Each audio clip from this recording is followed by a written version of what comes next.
ਨਾਮਜ਼ਦਗੀ ਭਰਨ ਤੋਂ ਬਾਅਦ ਮਜੀਠੀਆ ਨੂੰ ਨਵਜੋਤ ਸਿੰਘ ਸਿੱਧੂ ਦਾ ਚੈਲੰਜ। ਮਜੀਠਾ ਛੱਡ ਕੇ ਇਕੱਲੇ ਅੰਮ੍ਰਿਤਸਰ ਪੂਰਬੀ ਤੋਂ ਲੜਨ ਦੀ ਦਿੱਤੀ ਚੁਣੌਤੀ। ਡਰੱਗਸ ਮੁੱਦੇ ਤੇ ਵੀ ਘੇਰਿਆ ਮਜੀਠੀਆ ਖਿਲਾਫ STF ਰਿਪੋਰਟ ਦੇ ਵਿੱਚ ਵੀ ਸਬੂਤ। ਸਿੱਧੂ ਨੇ ਕੈਪਟਨ ਨੂੰ ਵੀ ਕੀਤਾ ਚੈਲੰਜ। ਬੋਲੇ ਪਟਿਆਲਾ ਛੱਡ ਕੇ ਅੰਮ੍ਰਿਤਸਰ ਤੋਂ ਲੜਨ ਚੋਣ। ਮਜੀਠੀਆ ਦੇ ਨਾਲ ਮਿਲੀ ਭੁਗਤ ਦੇ ਵੀ ਲਗਾਏ ਇਲਜ਼ਾਮ। ਆਪ ਦੇ ਸੀਐਮ ਉਮੀਦਵਾਰ ਭਗਵੰਤ ਮਾਨ ਨੇ ਧੂਰੀ ਤੋਂ ਭਰੀ ਨਾਮਜ਼ਦਗੀ। ਮਾਂ ਦੇ ਨਾਲ ਪਹੁੰਚ ਕੇ ਦਾਖਲ ਕੀਤੇ ਕਾਗਜ਼। ਆਪ ਦੀ ਸਰਕਾਰ ਆਉਣ ਤੇ ਗਰੀਬੀ ਤੇ ਮਹਿੰਗਾਈ ਦੂਰ ਕਰਨ ਦਾ ਭਰਿਆ ਦਮ। PLC ਦੇ 22 ਦੇ ਵਿੱਚੋਂ 6 ਉਮੀਦਵਾਰਾਂ ਦਾ ਹਾਕੀ ਖੇਡਣ ਤੋਂ ਇਨਕਾਰ। ਭਾਜਪਾ ਦੇ ਚੋਣ ਨਿਸ਼ਾਨ ਤੇ ਲੜਨ ਦੀ ਕੀਤੀ ਮੰਗ। ਸੂਤਰਾਂ ਮੁਤਾਬਿਕ ਕੈਪਟਨ ਨੇ ਭਾਜਪਾ ਹਾਈ ਕਮਾਨ ਦੇ ਨਾਲ ਸ਼ੁਰੂ ਕੀਤੀ ਗੱਲਬਾਤ। ਕਾਂਗਰਸ ਉਮੀਦਵਾਰ ਰੁਪਿੰਦਰ ਰੂਬੀ ਨੂੰ ਇਲੈਕਸ਼ਨ ਕਮਿਸ਼ਨ ਦਾ ਨੋਟਿਸ। ਕਰੋਨਾ ਪ੍ਰੋਟੋਕਾਲ ਦੀ ਉਲੰਘਣਾ ਕਰਨ ਨੂੰ ਲੈ ਕੇ ਕਾਰਵਾਈ। ਚੋਣ ਦਫ਼ਤਰ ਦੇ ਉਦਘਾਟਨ ਦੇ ਦੌਰਾਨ ਜੁਟਾਈ ਸੀ ਭੀੜ। ਕਾਂਗਰਸ ਉਮੀਦਵਾਰ ਰਮਨਜੀਤ ਸਿੱਕੀ ਮੁਸ਼ਕਲ 'ਚ। ਬੈਂਕ ਆਫ ਇੰਡੀਆ ਪਹੁੰਚਿਆ ਚੋਣ ਕਮਿਸ਼ਨ ਦੇ ਕੋਲ। ਸਿੱਕੀ ਦੀ ਨਾਮਜ਼ਦਗੀ ਤੇ ਰੋਕ ਦੀ ਕੀਤੀ ਮੰਗ। 6 ਕਰੋੜ 35 ਲੱਖ ਤੋਂ ਵੱਧ ਕਰਜ਼ਾ ਨਾ ਮੋੜਨ ਦਾ ਹੈ ਮਾਮਲਾ।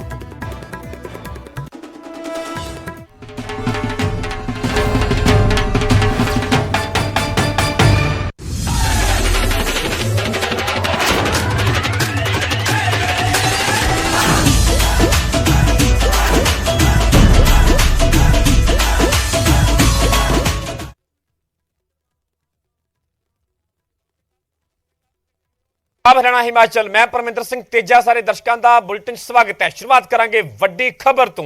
मदन मोहन मित्तल ने भाजपा नूं अलविदा कह दिता है। अकाली दल दे विच शामिल होणगे मदन मोहन मित्तल। दरअसल बेटे नूं बीजेपी तो टिकट ना मिलण तो मदन मोहन मित्तल नाराज चल रहे सन।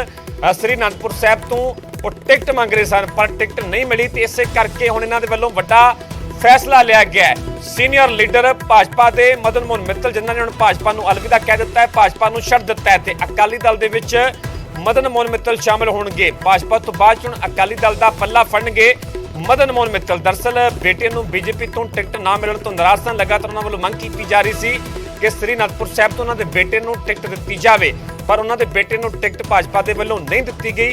जिस तो बाद च मदन मोहन मित्तल दे वल्लों वड्डा फैसला लिया गया। भाजपा नूं अलविदा कह दिता ते हुण अकाली दल दे विच मदन मोहन मित्तल शामिल होणगे। अरे बछेड़ियां नूं छड्ड के मन बना के अज मैं बड़े भरे दिल नाल श्रोमणी अकाली दल 3:30 बजे प्रेस कॉन्फ्रेंस रखी है, उत्थे जाके शामिल होऊंगा। पर मेरा मुद्दा इको ही है। मुद्दा मेरा है कि श्री आनंदपुर साहब हल्के नूं इंसाफ मिले। मुद्दा मेरा है कि श्री आनंदपुर साहब का विकास हो। मुद्दा मेरे है कि श्री आनंदपुर साहब के नौजवान बच्चे जो बेरोजगार फिरते हैं उन्होंने किसी तरीके नाल कोई कम मिले, नौकरी मिले ताकि कम कर सकें। इस खबर से ज्यादा जानकारी लिए मेरे सहयोगी विजयपाल बराड़ जुड़ चुके हैं। विजयपाल एक वड्डा झटका कहा जा सकता है भाजपा नूं क्योंकि सीनियर लीडर वड्डा नाम सीगा पंजाब भाजपा दे विच मदन मोहन मित्तल दा ते वजह बनी आखिरकार कि बेटे नूं टिकट नहीं मिली ते भाजपा नूं अलविदा कह दिता। की कोई जानकारी? बिल्कुल परविंदर, देखो आनंदपुर साहिब सीट जिहड़ी है जिथों मदन मोहन मित्तल आउंदे ने भाजपा के कोटे की सीट रही है जदों अकाली दल ते बीजेपी इकट्ठे मिलकर लड़ते हुंदे सी और मदन मोहन मित्तल उत्थों जितते भी रहे ने, कई बार विधायक बन चुके ने, सीनियर मंत्री रह चुके ने कैबिनेट दे विच पिछलियां दोनों सरकारां दे विच जिहड़ी 2007 ते 2014 दी 12 दी सरकार बनी सी और उस वेले सीनियर कैबिनेट वजीर सीगे और बीजेपी दे कोटे दीयां जिहड़ियां सीटां हुंदियां सी उहदे च मदन मोहन मित्तल दा नाम आउंदा ही सी और वड्डे वड्डे महकमियां ते उन्हां दी पकड़ रही है जिहड़े महकमे उन्हां दे कोल रहे ने। सो इस बार उन्होंने पूरी उम्मीद सी कि बीजेपी क्योंकि इकल्ले तौर पर लड़ रही है और बीजेपी कोल ते इस बार कैंडीडेट ही है नहीं गे ज्यादा, इस करके उन्होंने ये सीगा कि टिकट मैनू मिलेगी। पर आ जिहड़ी दूसरी लिस्ट जारी हुई परसों उस दे विच इन्हां नूं मदन मोहन मित्तल का नाम जिहड़ा सी ओह नहीं आया। एक्चुअली मदन मोहन मित्तल खुद तो नहीं पर अपने बेटे अरविंद मित्तल दे लई ओह सीट चाहुंदे सी। सो ओह उन्हां नूं नहीं दित्ती तां उस तों नाराज सी। उन्हां दी गलबात चल रही सी अकाली दल दे नाल। कल भी उन्हां दी गलबात जिहड़ी सी ओह चलदी रही। सुखबीर बादल दे नाल उन्हां दी गलबात हुई जिस तो बाद उन्होंने ये फैसला लिया। पर थोड़ा जिहा इस दे विच ये होया कि उन्हां नूं फैसला लैण दे विच जिहड़े 1-2 दिन भी लगे ने क्योंकि मदन मोहन मित्तल टिकट चाहुंदे ने और अकाली दल दे सामने समस्या ये है कि अकाली दल अपनियां टिकटां ऐलान चुक्या है और जिहड़ी आनंदपुर साहिब सीट है वह अकाली दल ते बसपा के समझौते के तहत बसपा के कोटे च आ गई ਔਰ ਬਸਪਾ ਨੇ ਉੱਥੋਂ ਆਪਣਾ ਨਿਤਿਨ ਨੰਦਾ ਨੂੰ ਉਮੀਦਵਾਰ ਵੀ ਉਤਾਰ ਦਿੱਤਾ ਹੈ ਔਰ ਅੱਜ ਉਹਨਾਂ ਨੇ ਆਪਣੇ ਨੋਮੀਨੇਸ਼ਨ ਵੀ ਫਾਈਲ ਕੀਤੇ ਨੇ। ਸੋ ਐਸੇ ਵਿੱਚ ਹੁਣ ਦਿੱਕਤ ਇਹ ਹੈ, ਮਦਨ ਮੋਹਨ ਮਿੱਤਲ, ਹਾਲਾਂਕਿ ਉਹਨਾਂ ਦੀ ਗੱਲਬਾਤ ਤੋਂ ਇਹ ਲੱਗਦਾ ਹੈ ਕਿ ਉਹਨਾਂ ਦੇ ਲਈ ਕੋਈ ਸੀਟ ਦੀ ਸੈਟਿੰਗ ਹੋ ਸਕਦੀ ਹੈ। ਜੇ ਬਸਪਾ ਦੇ ਨਾਲ ਅਕਾਲੀ ਦਲ ਗੱਲਬਾਤ ਕਰਕੇ ਸੀਟ ਦੀ ਕੋਈ ਰਿਪਲੇਸ ਕਰਦਾ ਹੈ, ਸੀਟ ਚੇਂਜ ਕਰਦਾ ਹੈ, ਤਾਂ ਫਿਰ ਮਦਨ ਮੋਹਨ ਮਿੱਤਲ ਦੇ ਬੇਟੇ ਅਰਵਿੰਦ ਮਿੱਤਲ ਨੂੰ ਟਿਕਟ ਵੀ ਮਿਲ ਸਕਦੀ ਹੈ ਬਸਪਾ ਦੇ ਕੋਟੇ ਦੇ ਵਿੱਚੋਂ ਔਰ ਨਿਤਿਨ ਨੰਦਾ ਦੀ ਜਿਹੜੀ ਸੀਟ ਹੈ ਉਹ ਰਿਪਲੇਸ ਕੀਤੀ ਜਾ ਸਕਦੀ ਹੈ ਮਦਨ ਮੋਹਨ ਮਿੱਤਲ ਹੋਰਾਂ ਦੇ ਰੂਪ ਦੇ ਵਿੱਚ। ਸੋ ਇਹ ਜੁਆਇਨਿੰਗ ਤੇ ਹੋ ਰਹੀ ਹੈ, ਇਸ ਦੇ ਵਿੱਚ ਤੇ ਕੋਈ ਦੋ ਰਾਏ ਨਹੀਂ ਹੈ। ਤਕਰੀਬਨ ਮਦਨ ਮੋਹਨ ਮਿੱਤਲ ਨੇ ਸਪਸ਼ਟ ਕਰ ਹੀ ਦਿੱਤਾ ਹੈ ਕਿ ਉਹ ਬੀਜੇਪੀ ਛੱਡ ਰਹੇ ਹੈ ਔਰ ਹੁਣ ਅਕਾਲੀ ਬਸਪਾ ਦੇ ਨਾਲ ਉਹਨਾਂ ਦੀ ਸਾਂਝ ਹੋਏਗੀ। ਪਰ ਜੇ ਹੁਣ ਬਸਪਾ ਦੇ ਨਾਲ ਸੈਟਿੰਗ ਦੇ ਤਹਿਤ ਸੀਟ ਜਿਹੜੀ ਹੈਗੀ ਆ ਉਹ ਮਦਨ ਮੋਹਨ ਮਿੱਤਲ ਦੇ ਬੇਟੇ ਅਰਵਿੰਦ ਮਿੱਤਲ ਨੂੰ ਮਿਲਦੀ ਹੈ ਤਾਂ ਫਿਰ ਚੋਣ ਨਿਸ਼ਾਨ ਉਹਨਾਂ ਨੂੰ ਹਾਥੀ ਤੇ ਹੀ ਲੜਨਾ ਪਏਗੀ। ਇਹ ਸੀਟ ਬਸਪਾ ਦੇ ਕੋਟੇ ਦੀ ਸੀਟ ਹੋਏਗੀ ਔਰ ਬਸਪਾ ਦੇ ਕੋਟੇ 'ਚ ਹੀ ਲੜਨਾ ਪੈਣੀ ਹੈ, ਕਿਉਂਕਿ ਬਸਪਾ ਸੀਟ ਤੇ ਨਹੀਂ ਛੱਡੇਗੀ, ਆਪਣੀ ਦਾਅਵੇਦਾਰੀ ਤੇ ਨਹੀਂ ਛੱਡੇਗੀ ਕਿ 20 ਦੀ ਬਜਾਏ 19 ਤੇ ਲੜੇ। ਸੀਟਾਂ ਤੇ ਬਸਪਾ 20 ਤੇ ਹੀ ਲੜੇਗੀ।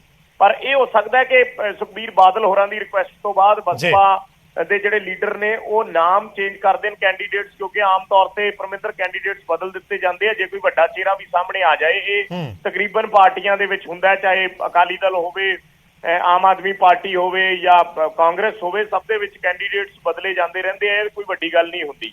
ਸੋ ਇਹ ਹੁਣ ਕਿਉਂਕਿ ਵੱਡਾ ਚਿਹਰਾ ਨੇ ਬੀਜੇਪੀ ਦਾ ਮਦਨ ਮੋਹਨ ਮਿੱਤਲ, ਚੰਗਾ ਆਧਾਰ ਰਿਹਾ, ਉੱਥੋਂ ਜਿੱਤ ਚੁੱਕੇ ਨੇ, ਵਿਧਾਇਕ ਦੇ ਤੌਰ ਤੇ ਮੰਤਰੀ ਰਹਿ ਚੁੱਕੇ ਨੇ, ਕਾਫੀ ਲੰਮੇ ਸਮੇਂ ਤੋਂ ਸ਼ੁਰੂ ਤੋਂ ਬੀਜੇਪੀ ਦੇ ਨਾਲ ਜੁੜੇ ਹੋਏ ਨੇ, ਪੁਰਾਣੇ ਕੈਡਰ ਦੇ ਬੰਦੇ ਨੇ। ਸੋ ਐਸੇ ਵਿੱਚ ਇਹ ਹਲੇ ਸਪਸ਼ਟ ਨਹੀਂ ਹੋਇਆ ਕਿ ਟਿਕਟ ਮਦਨ ਮੋਹਨ ਮਿੱਤਲ ਦੇ ਬੇਟੇ ਨੂੰ ਮਿਲੇਗੀ ਜਾਂ ਨਹੀਂ। ਇਸ ਨੂੰ ਲੈ ਕੇ ਥੋੜੀ ਜਿਹੀ ਕਨਫਿਊਜ਼ਨ ਹੈ, ਪਰ ਅਸੀਂ ਜੋ ਸਾਡੀ ਜਾਣਕਾਰੀ ਹੈ ਇੰਟਰਨਲ ਸੋਰਸਿਸ ਤੋਂ, ਅਕਾਲੀ ਦਲ ਦੇ ਜਾਂ ਬਹੁਜਨ ਸਮਾਜ ਪਾਰਟੀ ਦੇ ਨਾਲ ਜੋ ਉਹਨਾਂ ਦੀ ਗੱਲਬਾਤ ਚੱਲ ਰਹੀ ਹੈ, ਤਾਂ ਹੋ ਸਕਦਾ ਹੈ ਇਹ ਟਿਕਟ ਜਿਹੜੀ ਹੈ ਰਿਪਲੇਸ ਕਰਕੇ ਅਰਵਿੰਦ ਮਿੱਤਲ ਨੂੰ, ਮਦਨ ਮੋਹਨ ਮਿੱਤਲ ਦੇ ਬੇਟੇ ਨੂੰ ਦੇ ਦਿੱਤੀ ਜਾਵੇ ਬਸਪਾ ਦੇ ਕੋਟੇ ਚੋਂ ਹੀ। ਫਿਰ ਅਕਾਲੀ ਬਸਪਾ ਦਾ ਸਾਂਝਾ ਉਮੀਦਵਾਰ ਮਦਨ ਮੋਹਨ ਮਿੱਤਲ ਦੇ ਬੇਟੇ ਹੀ ਉੱਥੋਂ ਹੋਣਗੇ। ਪਰ ਇਹ ਜ਼ਰੂਰ ਸਪਸ਼ਟ ਉਹਨਾਂ ਨੇ ਕਰ ਦਿੱਤਾ ਕਿ ਉਹ ਬੀਜੇਪੀ ਛੱਡ ਕੇ ਅਕਾਲੀ ਦਲ ਦੇ ਨਾਲ ਜਾ ਰਹੇ ਆ। ਠੀਕ ਹੈ ਵਿਜੇਪਾਲ, ਫਿਲਹਾਲ ਦੀ ਪੂਰੀ ਜਾਣਕਾਰੀ ਤੁਹਾਡਾ ਬਹੁਤ ਬਹੁਤ ਧੰਨਵਾਦ। ਸੋ ਮਦਨ ਮੋਹਨ ਮਿੱਤਲ ਨੇ ਭਾਜਪਾ ਨੂੰ ਅਲਵਿਦਾ ਕਹਿ ਦਿੱਤਾ ਹੈ। ਵੱਡਾ ਝਟਕਾ ਭਾਜਪਾ ਨੂੰ ਕਿਹਾ ਜਾ ਸਕਦਾ ਹੈ। ਅਕਾਲੀ ਦਲ ਦੇ ਵਿੱਚ ਸ਼ਾਮਲ ਹੋਣਗੇ, ਜਿਵੇਂ ਉਹਨਾਂ ਨੇ ਖੁਦ ਹੀ ਜਾਣਕਾਰੀ ਦਿੱਤੀ ਹੈ ਕਿ ਕਰੀਬ 3:30 ਵਜੇ ਪ੍ਰੈਸ ਕਾਨਫਰੰਸ ਰੱਖੀ ਗਈ ਤੇ ਇਸੇ ਦੌਰਾਨ ਅਕਾਲੀ ਦਲ ਦਾ ਪੱਲਾ ਫੜਿਆ ਜਾਵੇਗਾ ਮਦਨ ਮੋਹਨ ਮਿੱਤਲ ਦੇ। ਹੁਣ ਸਵਾਲ ਇਹ ਹੈ ਕਿ ਅਕਾਲੀ ਦਲ ਆਪਣੇ ਪੂਰੇ ਉਮੀਦਵਾਰ ਐਲਾਨ ਚੁੱਕਾ ਹੈ ਤੇ ਆਖਰਕਾਰ ਕਿੱਥੇ ਐਡਜਸਟਮੈਂਟ ਹੋਵੇਗੀ, ਕਿਵੇਂ, ਕਿਉਂਕਿ ਮਦਨ ਮੋਹਨ ਮਿੱਤਲ ਸ੍ਰੀ ਅਨੰਦਪੁਰ ਸਾਹਿਬ ਤੋਂ ਆਪਣੇ ਬੇਟੇ ਲਈ ਟਿਕਟ ਮੰਗ ਰਹੇ ਸਨ। ਭਾਜਪਾ ਦੇ ਵੱਲੋਂ ਟਿਕਟ ਨਹੀਂ ਦਿੱਤੀ ਗਈ ਤੇ ਇਸੇ ਕਰਕੇ ਉਹਨਾਂ ਦੇ ਵੱਲੋਂ ਭਾਜਪਾ ਛੱਡਣ ਦਾ ਫੈਸਲਾ ਲਿਆ ਗਿਆ।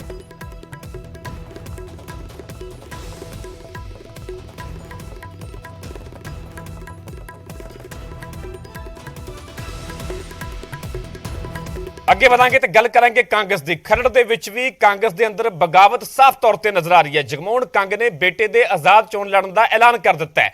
ਖਰੜ ਤੋਂ ਯਾਦਵਿੰਦਰ ਕੰਗ ਆਜ਼ਾਦ ਚੋਣ ਲੜਨਗੇ। ਕਾਂਗਰਸ ਤੋਂ ਟਿਕਟ ਕੱਟਣ ਤੋਂ ਜਗਮੋਹਨ ਕੰਗ ਲਗਾਤਾਰ ਨਾਰਾਜ਼ ਚੱਲ ਰਹੇ ਸਨ। ਸੀਐਮ ਚੰਨੀ ਨੇ ਮੇਰੇ ਖਿਲਾਫ ਸਾਜ਼ਿਸ਼ ਰਚੀ, ਇਹ ਵੀ ਜਗਮੋਹਨ ਕੰਗ ਦੇ ਵੱਲੋਂ ਵੱਡਾ ਇਲਜ਼ਾਮ ਲਗਾਇਆ ਗਿਆ ਕਿ ਸੀਐਮ ਚੰਨੀ ਦੇ ਵੱਲੋਂ ਉਹਨਾਂ ਦੇ ਖਿਲਾਫ ਸਾਜ਼ਿਸ਼ ਰਚੀ ਗਈ ਹੈ। ਕਾਂਗਰਸ ਤੇ ਟਿਕਟਾਂ ਵੇਚਣ ਦੇ ਵੀ ਜਗਮੋਹਨ ਕੰਗ ਨੇ ਇਲਜ਼ਾਮ ਲਗਾਏ ਨੇ। ਜਗਮੋਹਨ ਕੰਗ ਦਾ ਕਹਿਣਾ ਹੈ ਕਿ ਕਾਂਗਰਸ ਦੇ ਵਿੱਚ ਨੋਟਾਂ ਦੇ ਬੈਗ ਲਿਆਓ, ਟਿਕਟ ਪਾਓ ਚੱਲ ਰਿਹਾ ਹੈ। ਇਹ ਵੱਡਾ ਗੰਭੀਰ ਇਲਜ਼ਾਮ ਜਗਮੋਹਨ ਕੰਗ ਦੇ ਵੱਲੋਂ ਲਗਾਇਆ ਗਿਆ ਹੈ। ਪਾਰਟੀ ਨੂੰ ਮਾਂ ਸਮਝਿਆ, ਲੇਕਿਨ ਜੋ ਬੇਟੇ ਦਾ ਹੀ ਕਤਲ ਕਰ ਦੇਵੇ ਉਹ ਕਿਹੋ ਜੀ ਮਾਂ। ਸਿੱਧੇ ਤੌਰ ਤੇ ਸਵਾਲ ਪਾਰਟੀ ਤੇ ਖੜੇ ਕੀਤੇ ਨੇ ਕਿ ਪਾਰਟੀ ਉਹਨਾਂ ਦੇ ਵੱਲੋਂ ਮਾਂ ਸਮਝਿਆ ਗਿਆ, ਪਰ ਜੋ ਬੇਟੇ ਦਾ ਹੀ ਕਤਲ ਕਰ ਦੇਵੇ ਉਹ ਕਿਹੋ ਜੀ ਮਾਂ। ਸਿੱਧੇ ਤੌਰ ਤੇ ਵਰਦੇ ਨਜ਼ਰ ਆਏ ਨੇ ਸੀਐਮ ਚੰਨੀ ਤੇ ਕਾਂਗਰਸ ਪਾਰਟੀ ਤੇ ਟਿਕਟਾਂ ਵੇਚਣ ਤੱਕ ਦੇ ਇਲਜ਼ਾਮ ਲਗਾ ਦਿੱਤੇ ਤੇ ਨਾਲ ਹੀ ਵੱਡਾ ਐਲਾਨ ਕਰ ਦਿੱਤਾ ਕਿ ਜਗਮੋਹਨ ਕੰਗ ਦੇ ਬੇਟੇ ਯਾਦਵਿੰਦਰ ਕੰਗ ਖਰੜ ਤੋਂ ਆਜ਼ਾਦ ਚੋਣ ਲੜਨਗੇ, ਕਿਉਂਕਿ ਦਾਅਵੇਦਾਰੀ ਜਗਮੋਹਨ ਕੰਗ ਦੇ ਵੱਲੋਂ ਜਤਾਈ ਜਾ ਰਹੀ ਸੀ। ਪਰ ਜਿਹੜੀ ਦੂਜੀ ਸੂਚੀ ਜਾਰੀ ਕੀਤੀ ਗਈ ਕਾਂਗਰਸ ਦੇ ਵੱਲੋਂ, ਉਸ ਦੇ ਵਿੱਚ ਜਗਮੋਹਨ ਕੰਗ ਦਾ ਪੱਤਾ ਕੱਢ ਦਿੱਤਾ ਗਿਆ। ਜਗਮੋਹਨ ਕੰਗ ਜਾਂ ਉਹਨਾਂ ਦੇ ਬੇਟੇ ਨੂੰ ਟਿਕਟ ਨਹੀਂ ਦਿੱਤੀ ਗਈ, ਜਿਸ ਤੋਂ ਬਾਅਦ ਚ ਹੁਣ ਇਹ ਵੱਡਾ ਫੈਸਲਾ ਲਿਆ ਗਿਆ। ਸਾਰੇ ਵਿਛੜਿਆਂ ਨੂੰ ਛੱਡ ਕੇ ਮਨ ਬਣਾ ਕੇ ਅੱਜ ਮੈਂ ਬੜੇ ਭਰੇ ਹੋਏ ਦਿਲ ਨਾਲ ਸ਼੍ਰੋਮਣੀ ਅਕਾਲੀ ਦਲ 3:30 ਵਜੇ ਪ੍ਰੈਸ ਕਾਨਫਰੰਸ ਰੱਖੀ ਆ, ਉੱਥੇ ਜਾ ਕੇ ਸ਼ਾਮਲ ਹੋਊਂਗਾ। ਪਰ ਮੇਰਾ ਮੁੱਦਾ ਇੱਕੋ ਹੀ ਹੈ। ਮੁੱਦਾ ਮੇਰਾ ਹੈ ਕਿ ਸ੍ਰੀ ਅਨੰਦਪੁਰ ਸਾਹਿਬ ਹਲਕੇ ਨੂੰ ਇਨਸਾਫ ਮਿਲੇ। ਮੁੱਦਾ ਮੇਰਾ ਹੈ ਕਿ ਸ੍ਰੀ ਅਨੰਦਪੁਰ ਸਾਹਿਬ ਦਾ ਵਿਕਾਸ ਹੋਵੇ। ਮੁੱਦਾ ਮੇਰਾ ਹੈ ਕਿ ਸ੍ਰੀ ਅਨੰਦਪੁਰ ਸਾਹਿਬ ਦੇ ਨੌਜਵਾਨ ਬੱਚੇ ਜੋ ਬੇਰੁਜ਼ਗਾਰ ਫਿਰਦੇ ਆ, ਉਹਨਾਂ ਨੂੰ ਕਿਸੇ ਤਰੀਕੇ ਨਾਲ ਕੋਈ ਕੰਮ ਮਿਲੇ, ਨੌਕਰੀ ਮਿਲੇ ਤਾਂ ਕਿ ਕੰਮ ਕਰ ਸਕਣ।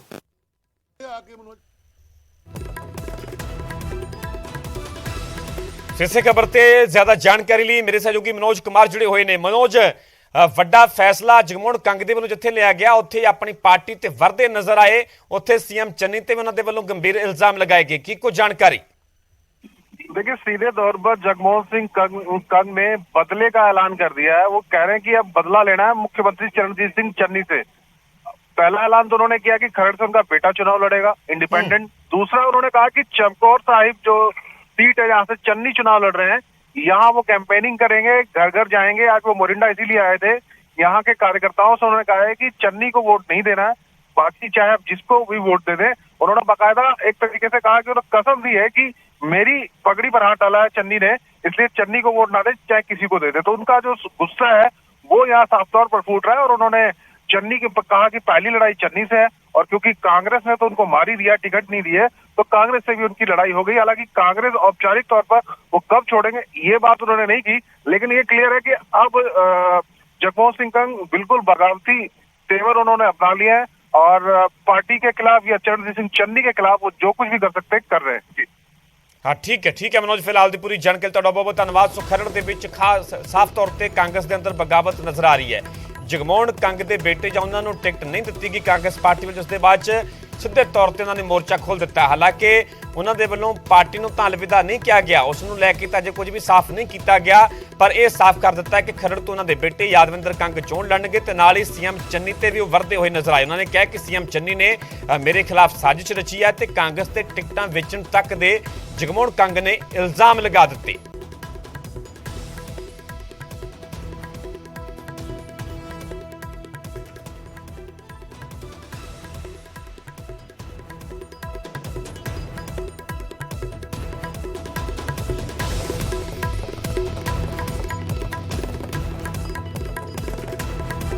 खरड़ दे विच कांग्रेस के अंदर साफ तौर पर बगावत नजर आ रही है। जगमोहन कंग ने बेटे दे आजाद चोण लड़न का साफ तौर पर ऐलान कर दिता है। खरड़ तो ही यादविंदर कंग आजाद चोण लड़नगे। कांग्रेस तो टिकट कट्टण तो जगमोहन कंग नाराज चल रहे हैं। रुख करांगे अगली वड्डी खबर दा। पंजाब महिला कमिशन की चेयरमैन मनीषा गुलाटी का वड्डा बयान सामने आया है। इल्जाम ने कि उन्होंने पंजाब के विधायक गैर कानूनी काम करने के लिए मजबूर कर रहे हैं। उन्होंने कहा कि बीती रात एक विधायक का फोन आया तो एक नौजवान को झूठे केस के फसाने के लिए किया गया। इल्जाम बहुत गंभीर ने, पर जो उन्होंने कहना कि जो उन्होंने वालों मना किया गया तो धमकी दी गई। हुण उन्होंने सुप्रीम कोर्ट के अर्जी दी है। उन्होंने कहा कि मैं हिंदू हाँ, इस मेरा की कसूर। सो सीधे तौर पर गंभीर इल्जाम लगाए गए ने मनीषा गुलाटी के वालों, जिहड़े कि पंजाब महिला कमीशन के चेयरपर्सन भी ने। उन्होंने सीधे तौर पर कहा कि विधायक गैर कानूनी काम करने के लिए मजबूर कर रहे हैं। फोन करके नौजवान को झूठे केस के फसाने के लिए कहा जा रहा है तो काम करने तो मना किया, तो अगों धमकियां दी गई। तो मनीषा गुलाटी ने हुण सुप्रीम कोर्ट के भी अर्जी दाखिल कर दी है। एमएलए दी इलेक्शन लड़ रहा, फोन पे धमकियां दे रहा सी कि एक मुंडे नूं फसाण वास्ते। मैं कहा नहीं, मैं काम करदी नहीं कर सकती। मैं जे मुंडा निर्दोष है तो किवें मैं करदा। इवन मेरे को पावर है कि मैं किसी भी केस की इन्वेस्टिगेशन करवाने वास्ते सेंटर दी एजेंसी नूं भी किसी नूं भी आपां भेज सकते हैं। तो मैं नहीं कर सकती, नहीं डरदी मैं किसी दे प्यो तो। मेल नूं कित्थे जस्टिस मिलदा है? मैं सुन ली धमकी तो मैं क्या जा तू भी मर दे। कहंदा सरकार आन ते देखांगे। देख ले, मेरा कोई नहीं कुछ बिगाड़ सकता कि मैं सही ली काम कर रही हाँ। तो ईजिली टारगेट किया जा रहा। मैनू लगता जे मैं हुण बोल पावां 50% वोट वुमेन्स दा, और जिहड़ी मेल कम्यूनिटी जिहड़ी सपोर्ट कर दी है, हर घर दे विच एक माँ है, धी है। मैनू लगता है कि पंजाब नूं अपनी माँ दे नाम ते वोट पाना चाहिए। एक जिहड़ी लेडी वुमेन कम्यूनिटी लई सवेर तो शाम तक औरतां दे और बंदियां दे भी सुननी आ, आंसू पूछदी रहनी आ। वो हिंदू है, हिंदू औरत है, ता करके इजीली टारगेट किया जा रहा है उन्होंने। पर बड़ा इल्जाम है, इल्जाम नहीं है, मैं हर्ट हाँ, क्योंकि मैं पिछले कुछ महीने तो बहुत प्रॉब्लम सफर कर रही हूँ, बहुत प्रॉब्लम। मैं सिर्फ साडे कोल 5 बंदियां दा स्टाफ है, ਆਪਾਂ देख रहे हैं कि सानू कितनी ज्यादा प्रॉब्लम्स आ रही ने। इल्जाम नहीं है, पर मेरे सब्र दा एक मद है। जिस दिन हुण कल कोई मैनू धमकी दे रहा, मैं राती सुप्रीम कोर्ट नू मेल लिखी है, मैनू इदा कमीशन नू कोई किस तरह धमकी दे सकता है। ते मैं किसी तो नहीं डरदी, हरास हो रही हाँ। पर जो लोग चाहणगे कि मैं बोला, एक तो लोगों ते जिहड़ा लोकां जजमेंटल होंदे सी कि इलैक्शन लड़ना चाहती है, एटलीस्ट वो क्वेश्चन मार्क हट चुका है। जे पब्लिक चाहेगी कि मैं बोला, डेफिनेटली मैं बोला। देखो यह समय ही है, ए हाले देखते हैं। मैं राती सुप्रीम कोर्ट नू मेल करती है, ਕਿ ਇਸ ਤਰ੍ਹਾਂ ਕਮਿਸ਼ਨ ਇੱਕ ਸਰਕਾਰਾਂ ਦੀ ਬਣਾਈ ਹੋਈ ਬਾਡੀ ਹੈ। ਜੇ ਗਵਰਨਮੈਂਟ ਦਾ ਕਮਿਸ਼ਨ ਨੂੰ ਸਪੋਰਟ ਨਹੀਂ ਹੈ ਤੇ ਭਾਰਤ ਸਰਕਾਰ ਨੂੰ ਕਮਿਸ਼ਨ ਸਾਰੇ ਬੰਦ ਕਰ ਦੇਣੇ ਚਾਹੀਦੇ ਨੇ। ਤੇ ਮੈਂ ਹੱਲੇ ਨਾਮ ਨਹੀਂ ਲਾਂਗੀ ਕਿਉਂਕਿ ਮੈਨੂੰ ਲੱਗਦਾ ਹੈ ਕਿ ਨਾਮ ਲੈਣਾ ਇਸ ਟਾਈਮ ਤੇ ਠੀਕ ਨਹੀਂ ਹੈ। ਮੈਂ ਖੁਦ ਹੀ ਆਪਣੇ ਆਪ ਵਿੱਚ ਹੀ ਮੈਂ ਬਹੁਤ ਉਹਨਾਂ ਨੂੰ ਮੈਂ ਸਹੀ ਜਵਾਬ ਦਿੱਤਾ। ਸੋਚਦੇ ਹੋਣਗੇ ਕਿ ਪਹਿਲੀ ਵਾਰੀ ਕਿਸੇ ਇਹੋ ਜਿਹੀ ਲੇਡੀ ਨਾਲ ਪਾਲਾ ਪਿਆ। ਮੈਂ ਕਿਸੇ ਵੀ ਅਨਨੈਸੈਸਰੀ ਨਜਾਇਜ਼ ਮੁੰਡੇ ਨੂੰ ਜਿੰਨੇ ਉਹ ਕਸੂਰ ਹੀ ਨਹੀਂ ਕੀਤਾ। ਮੈਂ ਬਹੁਤ ਸਾਰੇ ਬੰਦਿਆਂ ਦੀ ਮਦਦ ਕਰਨੀ ਆ ਜਿਹੜੇ ਬੇਕਸੂਰ ਨੇ। ਹਰ ਕੇਸ ਵਿੱਚ ਹੀ ਮਰਦ ਗਲਤ ਨਹੀਂ ਹੁੰਦੇ। ਅੱਗੇ ਵਧਾਂਗੇ ਤੇ ਗੱਲ ਕਰਾਂਗੇ ਨਾਮਜ਼ਦਗੀਆਂ ਦੇ ਦੌਰ ਦੀ। ਅੱਜ ਨਾਮਜ਼ਦਗੀਆਂ ਦਾ ਚੌਥਾ ਦਿਨ ਹੈ। ਚੌਥੇ ਦਿਨ ਕਈ ਦਿਗਜਾਂ ਨੇ ਨੋਮੀਨੇਸ਼ਨ ਦਾਖਲ ਕੀਤੇ। ਇਹਨਾਂ 4 ਤਸਵੀਰਾਂ ਦੇ ਵਿੱਚ ਤੁਸੀਂ ਵੇਖ ਸਕਦੇ ਹੋ। ਅੰਮ੍ਰਿਤਸਰ ਪੂਰਬੀ ਹਲਕੇ ਤੋਂ ਨਵਜੋਤ ਸਿੰਘ ਸਿੱਧੂ ਦੇ ਵੱਲੋਂ ਆਪਣਾ ਨਾਮਜ਼ਦਗੀ ਪੱਤਰ ਦਾਖਲ ਕੀਤਾ ਗਿਆ। ਧੂਰੀ ਤੋਂ ਆਮ ਆਦਮੀ ਪਾਰਟੀ ਦੇ ਸੀਐਮ ਫੇਸ ਭਗਵੰਤ ਮਾਨ ਨੇ ਆਪਣੀ ਨਾਮਜ਼ਦਗੀ ਦਾਖਲ ਕੀਤੀ। ਇਸ ਤੋਂ ਇਲਾਵਾ ਬਠਿੰਡਾ ਤੋਂ ਮਨਪ੍ਰੀਤ ਬਾਦਲ ਜਿਹੜੇ ਕਿ ਕਾਂਗਰਸ ਪਾਰਟੀ ਦੇ ਉਮੀਦਵਾਰ ਨੇ, ਬਠਿੰਡਾ ਸ਼ਹਿਰੀ ਹਲਕੇ ਤੋਂ, ਉਹਨਾਂ ਨੇ ਆਪਣਾ ਨਾਮਜ਼ਦਗੀ ਪੱਤਰ ਭਰਿਆ ਹੈ। ਤੇ ਇਸ ਤੋਂ ਇਲਾਵਾ ਡੇਰਾ ਬਾਬਾ ਨਾਨਕ ਤੋਂ ਕਾਂਗਰਸ ਪਾਰਟੀ ਦੇ ਉਮੀਦਵਾਰ ਸੁਖਿੰਦਰ ਸਿੰਘ ਰੰਧਾਵਾ ਪਹੁੰਚੇ, ਉਹਨਾਂ ਨੇ ਆਪਣਾ ਨਾਮਜ਼ਦਗੀ ਪੱਤਰ ਦਾਖਲ ਕੀਤਾ ਹੈ। ਕਾਗਜ਼ ਭਰੇ 4 ਤਸਵੀਰਾਂ ਤੁਹਾਨੂੰ ਵਿਖਾ ਰਹੇ ਹਾਂ। 4 ਦਿੱਗਜ ਨਵਜੋਤ ਸਿੰਘ ਸਿੱਧੂ, ਭਗਵੰਤ ਮਾਨ, ਮਨਪ੍ਰੀਤ ਸਿੰਘ ਬਾਦਲ ਤੇ ਸੁਖਿੰਦਰ ਰੰਧਾਵਾ ਜਿਨ੍ਹਾਂ ਦੇ ਵੱਲੋਂ ਆਪਣਾ ਨੋਮੀਨੇਸ਼ਨ ਫਾਈਲ ਕੀਤਾ ਗਿਆ।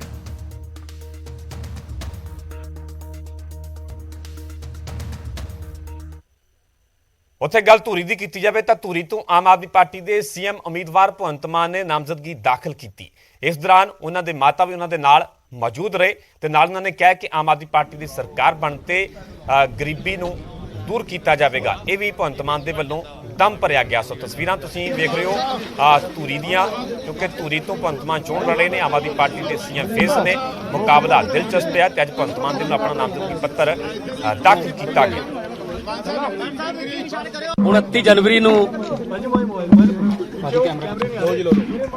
ਧੂਰੀ ਵਿਧਾਨ ਸਭਾ ਹਲਕੇ ਤੋਂ ਆਮ ਆਦਮੀ ਪਾਰਟੀ ਨੇ ਮੈਨੂੰ ਜਿਹੜੀ ਜ਼ਿੰਮੇਵਾਰੀ ਦਿੱਤੀ ਸੀ, ਅੱਜ ਮੈਂ ਆਪਣੇ ਕਾਗਜ਼ ਜਿਹੜੇ ਨੇ ਉਹ ਫਾਈਲ ਕੀਤੇ ਨੇ, ਨੋਮੀਨੇਸ਼ਨ ਫਾਈਲ ਕੀਤਾ ਹੈ ਔਰ ਇਲੈਕਸ਼ਨ ਕਮਿਸ਼ਨ ਦੀਆਂ ਗਾਈਡਲਾਈਨਸ ਮੁਤਾਬਕ ਸਭ ਕੁਝ ਅਸੀਂ ਰੀਚੈਕ ਕਰਕੇ ਜਿਹੜਾ ਉਹ ਕਾਗਜ਼ ਫਾਈਲ ਕੀਤੇ ਨੇ। ਧੂਰੀ ਦੇ ਲੋਕਾਂ ਨੂੰ ਮੈਂ ਇਹੀ ਤੁਹਾਡੇ ਜ਼ਰੀਏ ਬੇਨਤੀ ਕਰੂੰਗਾ ਕਿ ਜਿਵੇਂ ਪਹਿਲਾਂ ਮੈਨੂੰ ਪਿਆਰ ਦਿੰਦੇ ਰਹੇ ਹੋ 14 ਚ 19 ਚ 17 ਚ ਜਦੋਂ ਵੀ ਕਿਤੇ ਸੱਦਾ ਦਿੱਤਾ ਤਾਂ ਦੁੱਗਣੇ ਤਿੱਗਣੇ ਜੋਸ਼ ਨਾਲ ਜਿਹੜੇ ਨੇ ਧੂਰੀ ਦੇ ਲੋਕ ਬਾਹਰ ਆਏ ਨੇ। ਹੁਣ ਗੱਲ ਕਰਾਂਗੇ ਮਾਝਾ ਖੇਤਰ ਦੀ। ਡੇਰਾ ਬਾਬਾ ਨਾਨਕ ਤੋਂ ਕਾਂਗਰਸ ਦੇ ਉਮੀਦਵਾਰ ਤੇ ਗ੍ਰਹਿ ਮੰਤਰੀ ਸੁਖਜਿੰਦਰ ਰੰਧਾਵਾ ਨੇ ਆਪਣੇ ਕਾਗਜ਼ ਭਰੇ। ਇੱਥੋਂ ਅਕਾਲੀ ਦਲ ਬਸਪਾ ਗੱਠਜੋੜ ਤੋਂ ਰਵੀਕਰਨ ਸਿੰਘ ਕਾਹਲੋਂ ਚੋਣ ਮੈਦਾਨ ਦੇ ਵਿੱਚ ਨੇ। ਗੱਲ ਆਮ ਆਦਮੀ ਪਾਰਟੀ ਦੀ ਕੀਤੀ ਜਾਵੇ ਤਾਂ ਆਪ ਤੋਂ ਗੁਰਦੀਪ ਸਿੰਘ ਰੰਧਾਵਾ ਤੇ ਭਾਜਪਾ ਤੋਂ ਕੁਲਦੀਪ ਸਿੰਘ ਮੈਦਾਨ ਵਿੱਚ ਨੇ। ਤਸਵੀਰਾਂ ਡੇਰਾ ਬਾਬਾ ਨਾਨਕ ਦੀਆਂ ਅਸੀਂ ਵਿਖਾ ਰਹੇ ਹਾਂ ਜਿੱਥੇ ਕਿ ਕਾਂਗਰਸ ਪਾਰਟੀ ਦੇ ਉਮੀਦਵਾਰ ਸੁਖਜਿੰਦਰ ਰੰਧਾਵਾ ਦੇ ਵੱਲੋਂ ਡੇਰਾ ਬਾਬਾ ਨਾਨਕ ਦੇ ਵਿੱਚ ਆਪਣਾ ਨਾਮਜ਼ਦਗੀ ਪੱਤਰ ਭਰਿਆ ਗਿਆ। ਹਾਂਜੀ, ਅੱਜ ਮੈਂ ਨੋਮੀਨੇਸ਼ਨ ਦਾਖਲ ਕੀਤੇ ਨੇ ਔਰ ਪੰਜਾਬ 'ਚ ਤਕਰੀਬਨ ਕਾਂਗਰਸ ਵਾਲਿਆਂ ਨੇ ਇਹ 25 ਤੋਂ ਹੀ ਸਟਾਰਟ ਕੀਤੇ ਸੀ। ਅੱਜ ਨੋਮੀਨੇਸ਼ਨ ਪੇਪਰ ਦਾਖਲ ਕਰਕੇ ਇੱਕ ਪ੍ਰੋਪਰ ਜਿਹੜੀ ਇਲੈਕਸ਼ਨ ਵੀ ਸਟਾਰਟ ਹੋ ਗਈ ਹੈ। ਕਈਆਂ ਦਿਨਾਂ ਤੋਂ ਇਲੈਕਸ਼ਨ ਜਿਹੜੀ ਸੀ ਚੱਲ ਰਹੀ ਸੀ, ਪਰ ਜਿਸ ਦਿਨ ਨੋਮੀਨੇਸ਼ਨ ਪੇਪਰ ਫਾਈਲ ਕੀਤੇ ਜਾਂਦੇ ਪ੍ਰੈਸ ਵਾਲਿਆਂ ਨੂੰ ਉਸ ਦਿਨ ਹੀ ਹੁੰਦਾ ਕਿ ਹੁਣ ਐਕਚੁਅਲ ਇਲੈਕਸ਼ਨ ਜਿਹੜੀ ਸਟਾਰਟ ਹੋ ਗਈ ਹੈ। ਵਾਹਿਗੁਰੂ ਦੇ ਗੁਰੂ ਨਾਨਕ ਸਾਹਿਬ ਦੀ ਕਿਰਪਾ ਦੇ ਨਾਲ ਇਸ ਹਲਕੇ 'ਚੋਂ ਡੇਰਾ ਬਾਬਾ ਨਾਨਕ 'ਚੋਂ 2 ਵਾਰਾਂ ਲਗਾਤਾਰ ਗੁਰੂ ਮਹਾਰਾਜ ਨੇ ਜਿੱਤ ਬਖਸ਼ੀ ਆ ਔਰ ਤੀਜੀ ਵਾਰੀ ਫਿਰ ਅਰਦਾਸ ਕਰਕੇ ਆਇਆ ਕਿ ਬਾਬਾ ਨਾਨਕ ਜੇ ਤੇਰੀ ਸੇਵਾ ਕੀਤੀ ਹੈ, ਤੇਰੇ ਇਲਾਕੇ ਦੀ ਸੇਵਾ ਕੀਤੀ ਆ ਤੇ ਮੇਰੇ ਤੇ ਕਿਰਪਾ ਕਰ।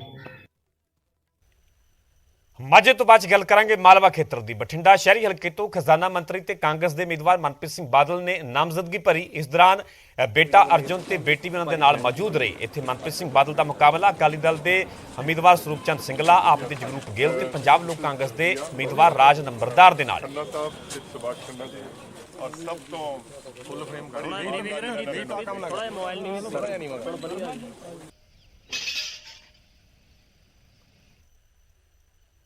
ਸੋ ਫਿਲਹਾਲ ਇੱਥੇ ਰੁਕ ਰਹੇ ਹਾਂ ਛੋਟੀ ਜੀ ਬ੍ਰੇਕ ਲਈ। ਜਲਦ ਹਾਜ਼ਰ ਹੋਣੇ ਇਸ ਬ੍ਰੇਕ ਤੋਂ ਬਾਅਦ।